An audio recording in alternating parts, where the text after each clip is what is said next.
All right, what is up? Welcome back to another video. Now we're here enjoying the beauty of the Portland skyline. Kind of, not really. This is more Selwood down there, but there's boats. You can make that out. There's some sailboats. But we're not here to talk about sailboats as much as I love sailing. We're actually here to talk about a blog post. One of two major blog posts that was released this week, and that is in regard to the new Lucky color film project. Now, I talked about this in my news video. You can check that out up here. Remember, every Monday I'm bringing you all of the news, or at least the news I catch in film photography, the analog photography world, and whatever else I deem is relatively interesting enough to talk about. Touched on the Lucky color film situation briefly this week. Reflx Labs, as you know, is a company out of China. They have contacts with both Light Lens Lab and with Lucky. So they're able to provide a little bit more insight than we've otherwise been able to receive. And on this blog post, there are many interesting details that were brought to light. Now, all we know is that Reflx Labs has a source. We don't know who that source is. We don't know how reliable this information is. So it very well could be that all of this is, fugazi, less than accurate, who knows.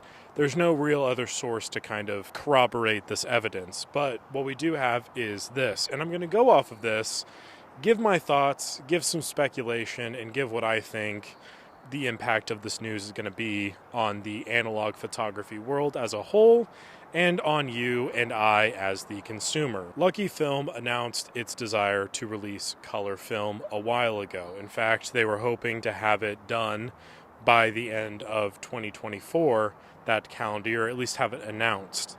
And that did not happen. And it was announced that it was going to actually happen, but it was going to be more around the summertime. Then we've heard other sources, Photoshops, labs, and things like that, come out and say, yes, we have heard that they're going to be shipping stuff out to America, and it's looking like it's going to be July, August, around that time. Now, we've not really heard much from Lucky itself. So far as I can tell, there is a branch of Lucky that's running the U.S. Media team, an Instagram page, and a website. And then there's the more Chinese-based manufacturing side. And unlike Light Lens Lab, we've not received as many blog post updates about their work, but we do know that this is a company that has made film in the past and continues to make film today, but just on like a more medicinal level, medicinal scale. Their hope to return to color film production is in part due to the increased popularity that film photography has in mainland China, and trying to produce a affordable color film product for the Chinese consumer, because as it stands currently, Kodak is pretty much the only company that's really making consistent, reliable color film.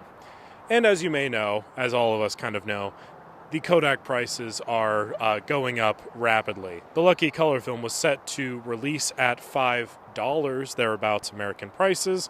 This is not taking into account such things as tariffs that may or may not be happening.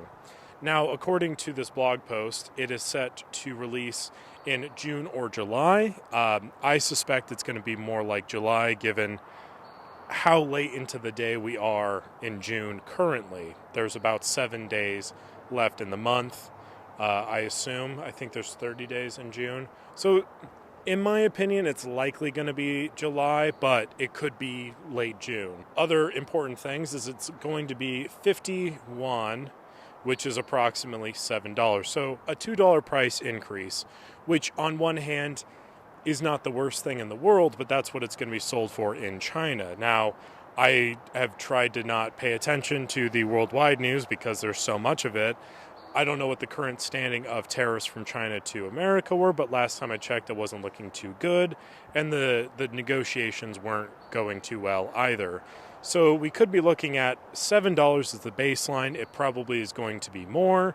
You also have to take into account things like markups from different stores and things like that.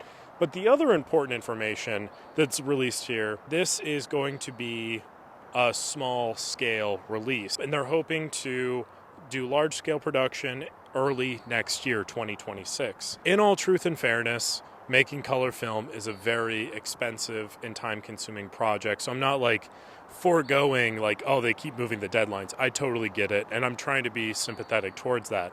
But just on the surface level, it was going to be released at a certain time. Now it's going to be released kind of now, but it's only going to be a small batch. Whatever a small batch entails, maybe that's like a few thousand rolls, and we're not even really needing to talk about this.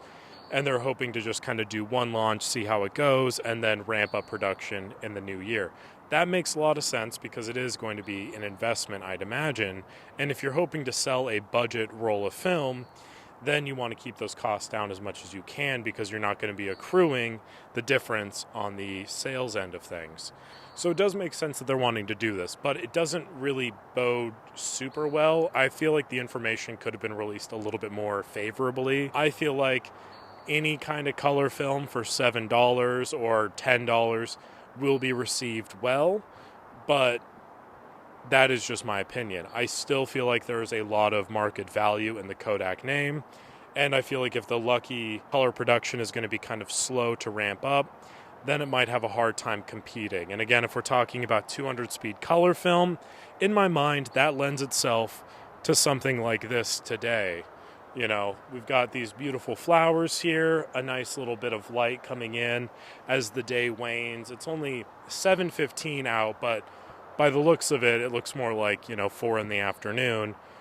Come later this year, early next year, by this time it is going to be pitch black and would have been pitch black for at least 4 hours. So it's very hard to kind of sell 200 speed color film, at least in this environment. That's not to say everybody lives in this environment, but that's just my interpretation. Summer, vacations, traveling, that's more of like a color 200 speed film. Now let's talk about the film itself, because we were actually given what it said is a test image, a sample image. And there is Mr. Guo, the chief engineer, holding a color chart and a picture being taken. There's a few things I would kind of want to key into on this picture. It's not the highest resolution picture. We don't know what stage this is at in the development of it. I'm assuming if they're hoping to release soon, it would probably be the later stage, but this could be an earlier example. We don't really know. I'm going to say that this is a late stage example, and this is the film, and it's a low resolution due to uploading it as a blog post. Best case scenario, I'll say. Now, the colors themselves look to be relatively true. Everything looks kind of flat, and there's a bit of like a blue coolness to it. It doesn't really pop visually. You can do a lot with this image, I'd imagine, to edit it. You can really up the saturation. You can, lower the shadows a little bit. And the highlights aren't getting too blown out. There's a shaded building in the back. There's some detail. The hair light on Mr. Guo has nice definition to it as well. However, as we zoom in, especially on the yellow, we notice that there's a bit of artifacting. And if we look around a little bit more, you'll notice there is some more artifacting.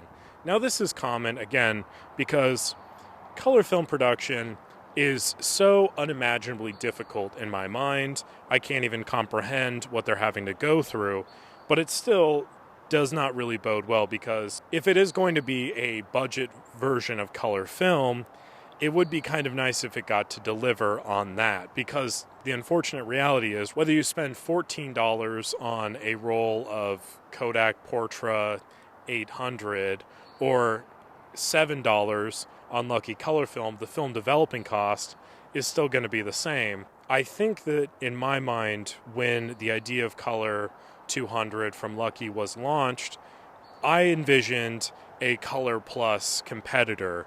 Nothing like super high quality, not like really fine grain stuff, but just really punchy, vibrant, saturated, cheap color film, like Color Plus used to be. You used to be able to get a roll of Color Plus for like $4, and I'm going to continue saying it because I think it's a complete crime. It is as expensive as it currently is, and if we take this comparison and we take it to a Color Plus for $10 thereabouts or $12 thereabouts versus Lucky 200 is going to be at least $7, probably maybe a little bit more. Let's say it's $8, okay? $8 to $10.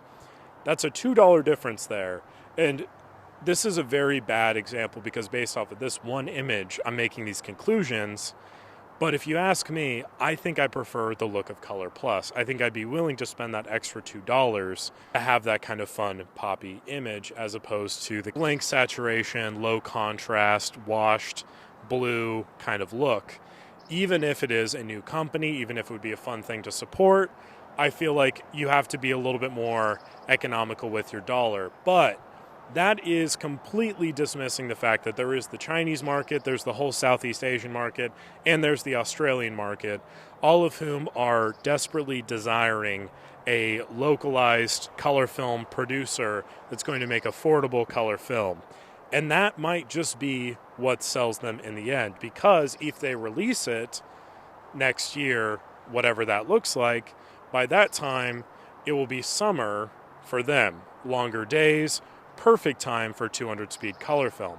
So that's kind of, I think, the rabbit in the hat here of this whole discussion is that it might not be the best pitch for the American market. But as the globe tends to become smaller with international trade and with, international interests, it is really nice to see a product being released that is more built for a specific market and not one that's trying to compete with Kodak in America. Because ultimately, I don't know if it can do that. I think it can compete with Kodak in other markets. I don't think it will have the ability to compete with Kodak in America.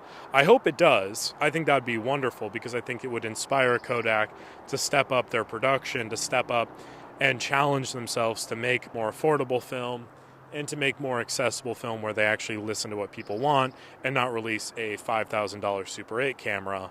But I remain skeptical that that's actually going to happen. We'll have to kind of keep our eyes peeled onto the actual release date. We'll have to keep our eyes peeled if we hear anything from Lucky themselves. As mentioned, this is all just from Reflx Labs. I just had a few other points that I really wanted to sink my teeth into. So I hope you find this intriguing. Let me know in the comments down below what you think of all of this. I would love to hear it. And yeah, thank you very much for watching. Appreciate it as always. I'll catch you on the next one.